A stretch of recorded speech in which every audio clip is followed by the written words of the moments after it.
Hey, what's up YouTube? This is Thi3n. We are filming a video where we go over our 92 clear on Season 10. This is going to be a VOD that quickly just explains the gear and then we'll hop into some gameplay. If you want to know about the mantled guide, check my other YouTube video. I go over the guide in detail on like what weapons and stuff you want to be using. I'm just going to quickly show you what gear I was using when I did do the clear. So I was using the Serpent Sparker wand, this obsidian ring here, Veer's gloves, Veer's shoulders, and then Veer's boots, Tal's pants, Tal chest, Tal helm, Tal ammi, and Tal offhand, Fazula's, Ashignar's, and then our best piece of gear, which is this Primal Ancient Mantled Heel. Our skills, the same skills: combustion, deflection, teleport, force armor, Hydra, and cold blood. I'm going to go ahead and bring up the video of us doing the clear now, and I'll kind of just talk over what we're doing as we do it. See me put in the 92 key there. So right away we hop into Archon to get our Archon stacks going and flowing. I talk about this a lot, but it's a momentum based build, and we want to start our Archon stacks so we can get to that point where we have overlapping Archon stacks. So you'll see me just hop into Archon right away. Why some people think this is bad is we don't get our Gogok stacks of swiftness, which gives us cooldown and attack speed, but I think it's actually okay to do that, because it's a little bit more downtime in your first Archon, between your first and your second Archon, but then every time after that, it'll be fast. You'll have 15 stacks of Archon if you're playing correctly. Notice we die right away. Not good. It's a momentum based build. Like I said, that puts us pretty far back. We don't get our overlapping Archon stacks, and it's rough for us here. Not a great first level. The density is kind of messy. I think we decide to kill this blue pack here. That's what's going on in my mind. I hovered over the, I see that it's Orbiter, Health Link, Reflect, and Teleporter. I'm like, okay, those are pretty harmless. I think we can kill this. And so we decide to kill this mob. Notice sometimes I don't use my Hydras, and right here I do. What I didn't mention, when I did my build guide in the past, each Hydra had its own instance of paralysis and mantled heal, and now they've quote unquote nerfed it. I've had a lot of questions about this on YouTube. After the nerfed build, is it still viable? Can you still do it with the nerf? And the answer is yes. You can still run the build. It's just fine. But sometimes I won't use Hydra, and I think I'm actually learning this as I'm doing the Rift. Is my Hydras will be hitting paralysis on the mobs, and I'm like, man, I don't want them to stun that. I want to stun what I actually really want to stun. So I won't even use Hydras sometimes. I think about halfway through this Rift, I kind of discover that, and I'm like, you know what? I'm just not going to use Hydra in some spots. I still use it when there's maybe 1 or 2 mobs left, and I want to focus down those mobs. I talk about fighting with my Hydras a lot when we're streaming, and I say, okay, I see that my Hydras are attacking those mobs there. I need to also be attacking those mobs, because those are the ones that paralysis is being applied to. So if you don't know, our mantled heal only works on mobs that have paralysis applied to them. Sometimes you'll notice that some mobs are paralysis, and you can't for the life of you get a stun on another set of mobs. That's because only one set of mobs can be stunned by paralysis at a time. So it's important to fight with your Hydras in that way. This particular map, the reason we haven't given up on this Rift, you'll notice we're behind on bar, is we really like this outside map. The mobs aren't super great.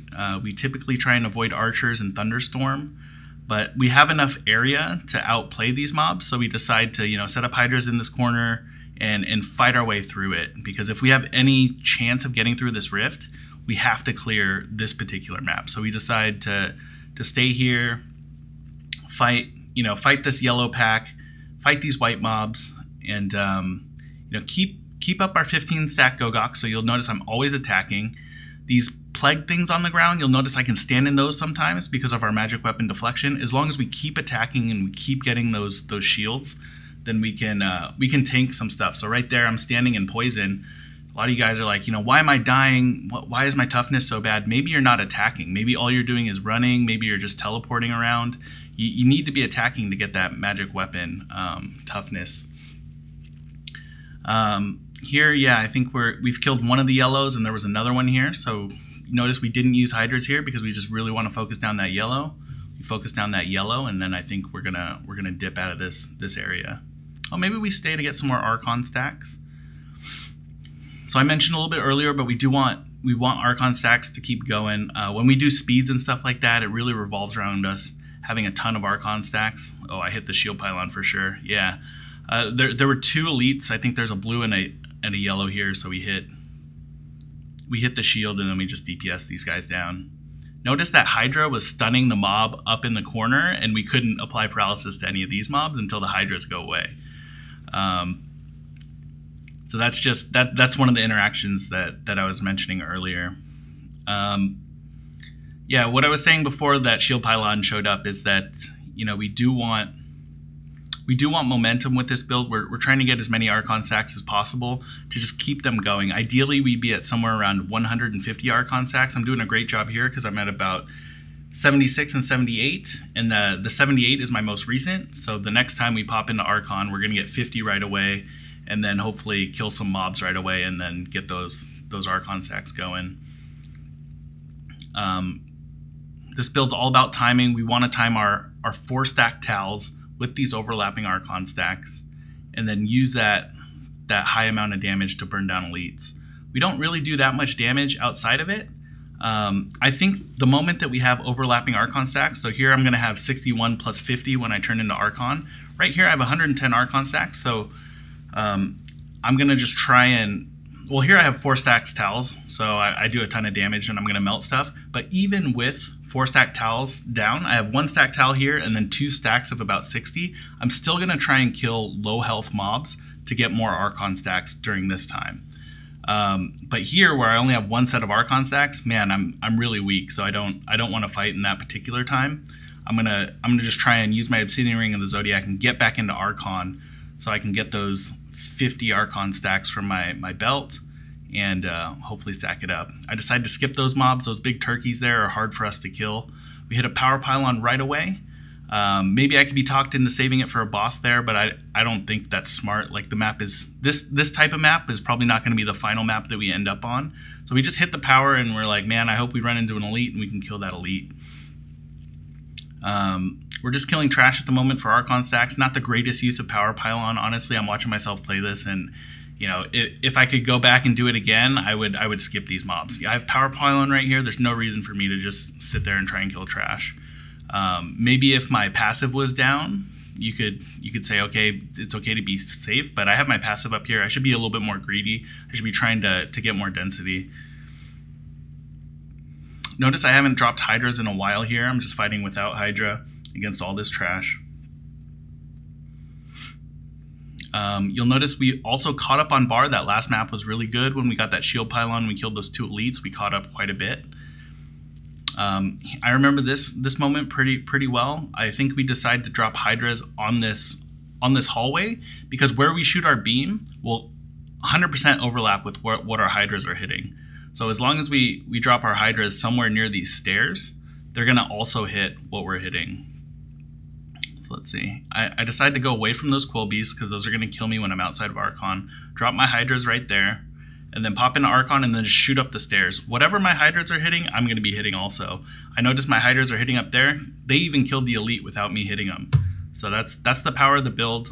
When paralysis is applied to something and both of your Hydras and you are attacking it, you're going to get tons of Mantled procs, and they're going to melt. That's what makes this build so powerful. I honestly think it's one of the best Rift Guardian killers in the game right now. I know Demon Hunter is super popular, but I think Hydra Wizard against certain bosses, like bosses that don't summon ads, for example, I think Hydra Wizards are actually better against those bosses. That's pretty controversial, and I know I'll have some comments that disagree with me, but if it's a boss that doesn't summon ads, I really think Hydra Wiz is unparalleled when it comes to single target damage. I'm still fighting on this particular level just because I think it's the first time we've had kind of an open area to fight out here.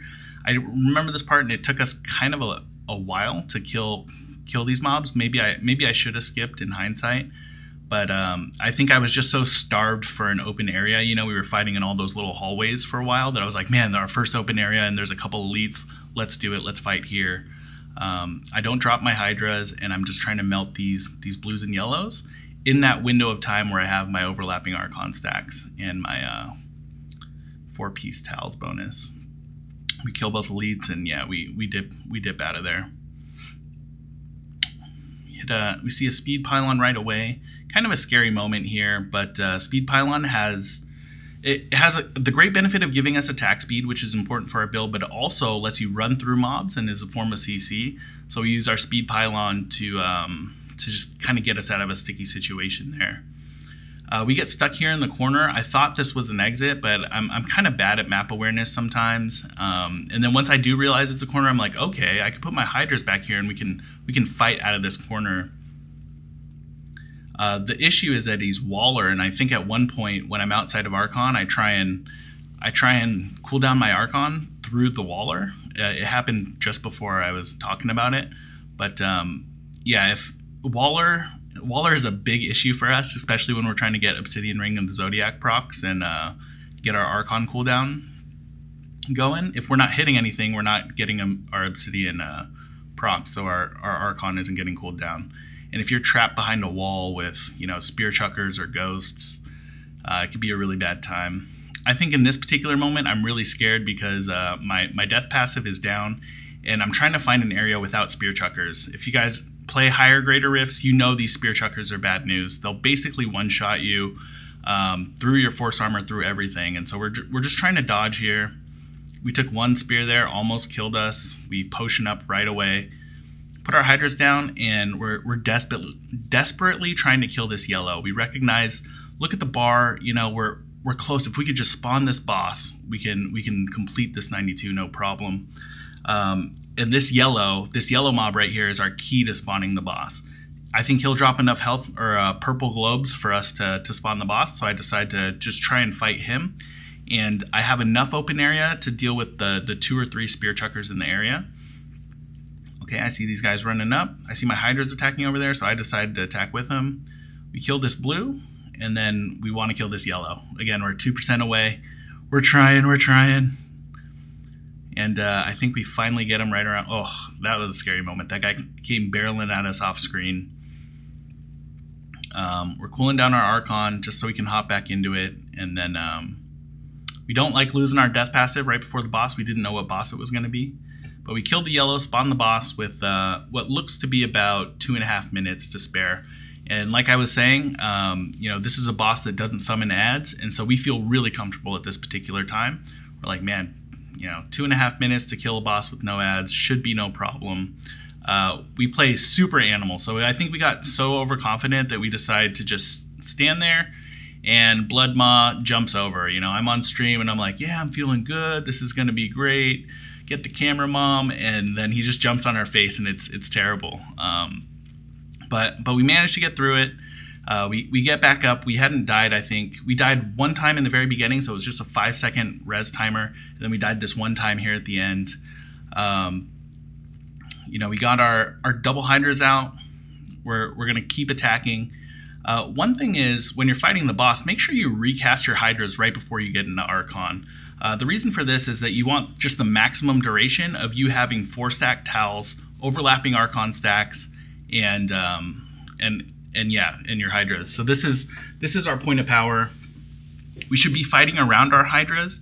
Note that our Zays, Stone of Vengeance, only matters on our location. So in a previous video I said, you know, put the Hydras further away so they benefit from the range. That's not true. So made a mistake back then. I was corrected in the comments in the YouTube video. Definitely, you know, all that matters is where you are, and you can put the Hydras right on top of the boss if you want. In fact, sometimes that's preferred. So cool, we did it. We got rank 365 at the time. I'm sure we've fallen down the leaderboard since then. Thanks for joining me for this VOD review, and see you guys next time.